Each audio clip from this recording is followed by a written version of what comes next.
How does it feel to be part of this movie? It feels like a dream. It has always been. I remember mentioning this before. Gusto ko magkaroon ng movie. Well, I was part of a movie last year, pero parang I was parang alam mo yung extra or taler. What's the name of the... MMFF, The Kingdom.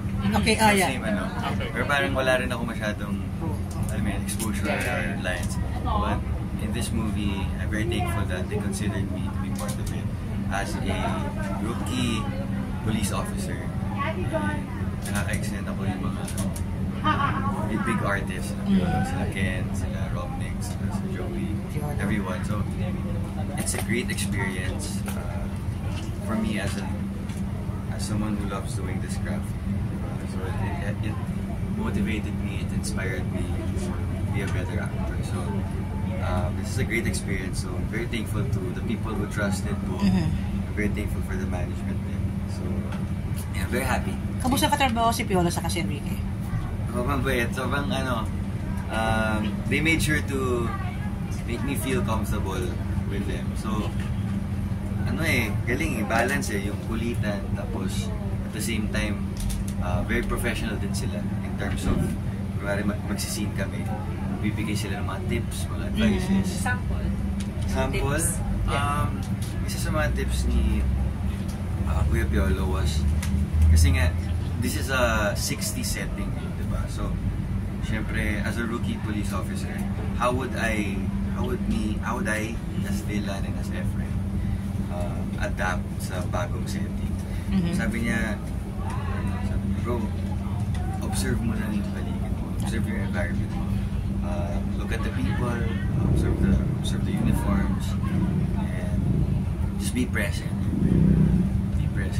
Imagine that you're really part of the setting, the 60s. You're really a rookie police officer. Parang ganun, observe mo lang yung environment para mas ma-feel ko. And when I deliver my lines, or kahit wala ang delivery, basta yung feeling lang na nandun ka. So yun yung isa sa mga tips na at the top of my head, pero there's a lot more. And I'm very grateful na tumutulong. Hindi ka ba sa kanila? Yung kinabahan? Tawag doon yung pressure ka, may ganun ka. Kasi syempre mahuhusay ng mga aktor yung mga yan. Syempre may kababo. Hindi naman nawawala yun. Kahit nga, lalo na sila, di ba? They're very seasoned artists, seasoned actors. Big names talaga. So, doon yung kaba. Even with basta nasa set naman, nandun naman. It's good to be nervous sometimes. But, as much as possible, you have to kailangan mag-switch Pag action na, switch ka. It's game time. So, you have to be present, you have to be proactive, you have to listen to whatever's happening and react.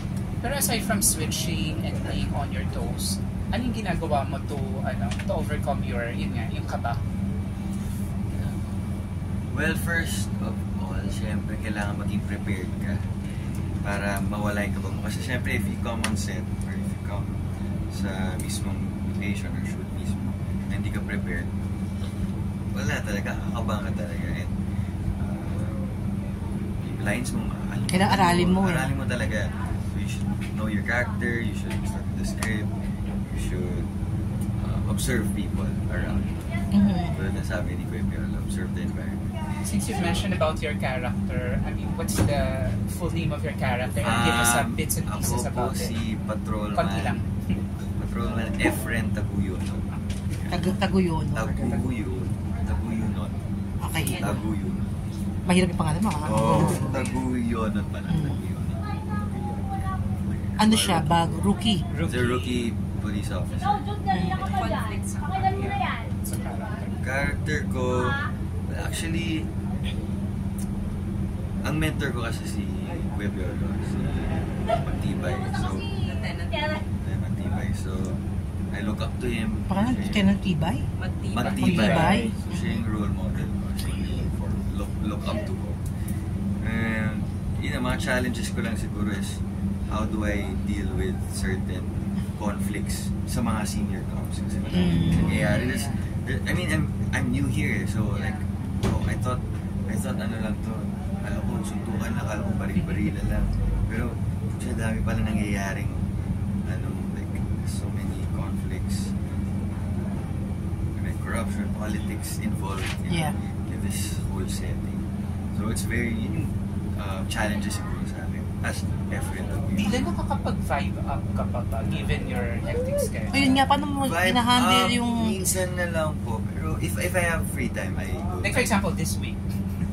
This week, wala po. Forget it. Okay. Pero I always make sure to be there on Saturdays and Sundays. Sa live show ng Sunday. Pero Sa Saturday. paano na feeling mo sunod-sunod yung mga trabaho mo, no?